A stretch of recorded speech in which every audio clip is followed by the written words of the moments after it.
You must be able to get to this place in your life where you don't use the evidence of your senses, what your eyes tell you, what your ears tell you. You want to be able to be in a place where you are living from the end as if what you would like to manifest is already there. We hold ourselves back with self-limiting beliefs. We tell ourselves that we're limited in some way, when in reality, it's probably not true at all. We, to a great extent, behave, think, react because of some previous experience that we've had. And we feel that this thing that happens to us is reality. It is facts that we have to face and accept and cope with. See? It's always something other than you. You don't recognize it as an integral part of your own being. You are not just this irresponsible little mouse that's been chucked down into this world, but that you are really doing this work. You're running it. One of the great rules, by the way, one of the most important of all principles, is to challenge your self-limiting beliefs. You see, we are all plagued by self-limiting beliefs. Beliefs that we tell ourselves, things that we tell ourselves to hold ourselves back.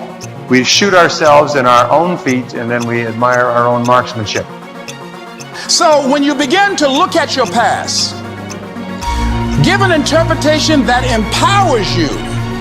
That's where I used to be. That's not where I am now. Ask one simple question.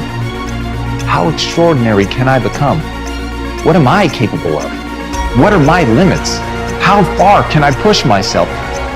But all by doing one simple thing. Pushing myself to get better every day. But from you are amazing. You hear me? You are amazing.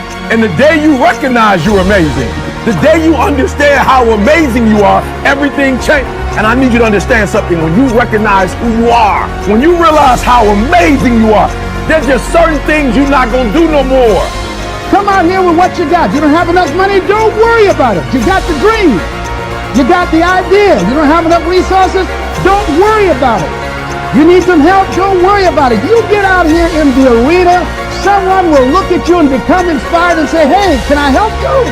But if you're sitting up on the bleachers, nobody's going to ask you anything. You've got to get into the flow of action. Nelson Mandela, in his talk, said, our great problem is not that we feel that we are powerless, but that deep down inside we feel that we are powerful beyond measure. It's an incredible thought. It's almost a scary thought, isn't it? But it's also true, because the powers that you have are extraordinary.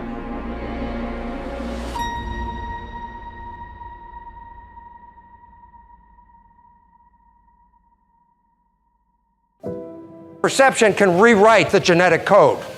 When you're under stress, you will rewrite your genes. It's built into every one of your cells. You have genetic engineering genes.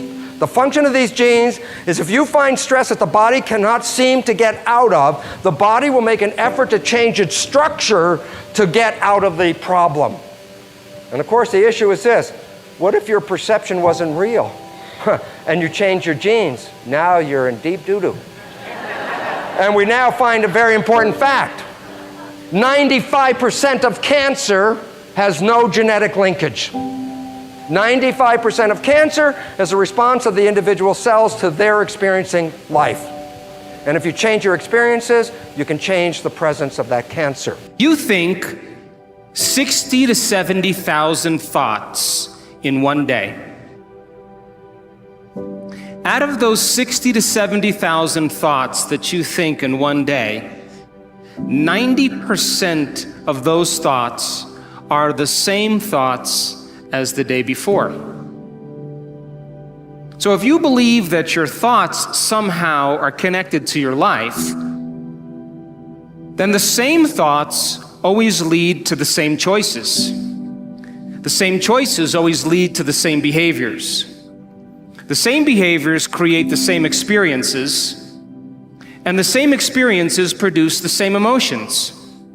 And those very same emotions drive the very same thoughts.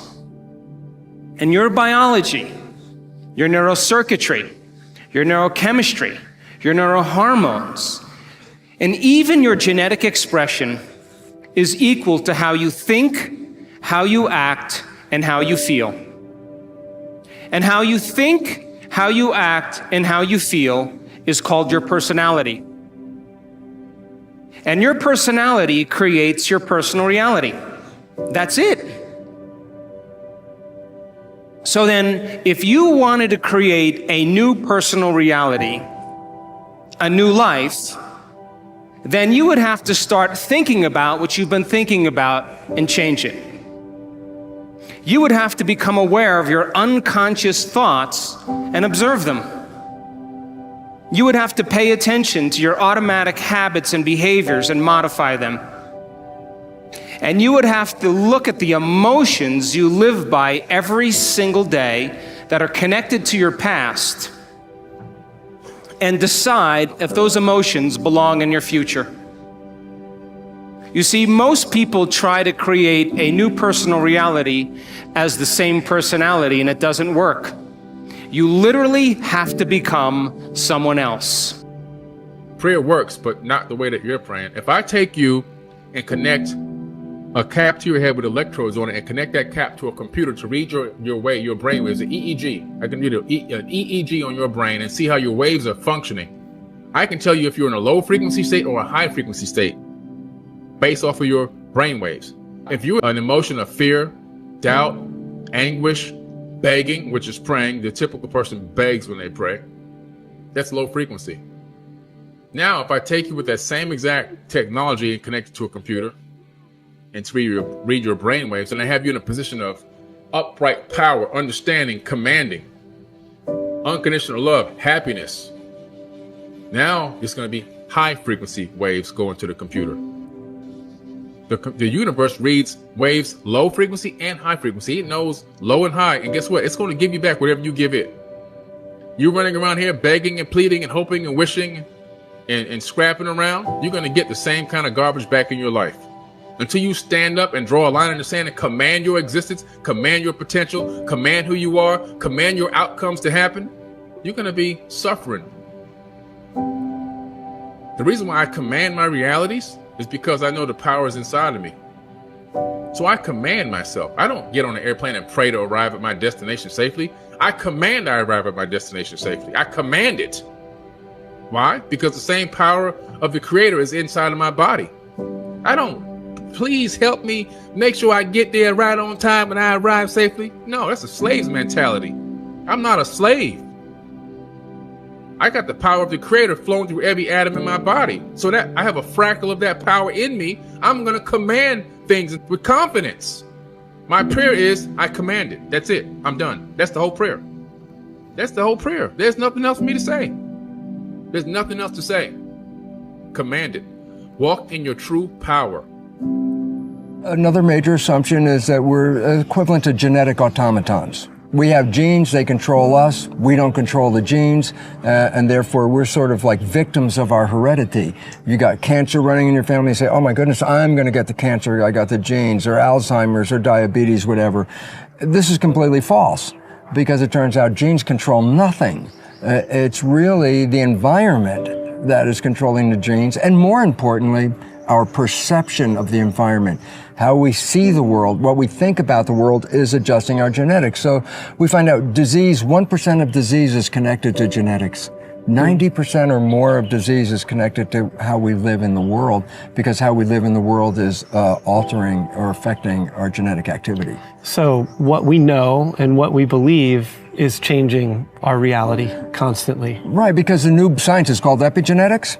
And what it means is this: our beliefs and how we see the world, we change our genetics. So rather than being victims, which we have believed all the way up to now, we are the masters.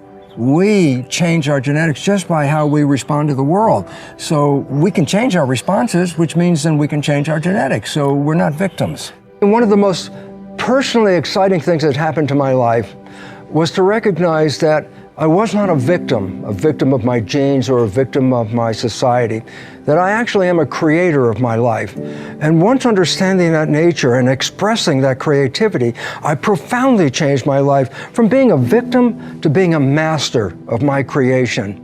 And today, I have such a wonderful life that it actually has no comparison to the first 40 years of my life where I lived under the programming that I received as a child. Today, I've created such a joyous, wonderful life that I look forward every day to waking up to have another day on this beautiful planet.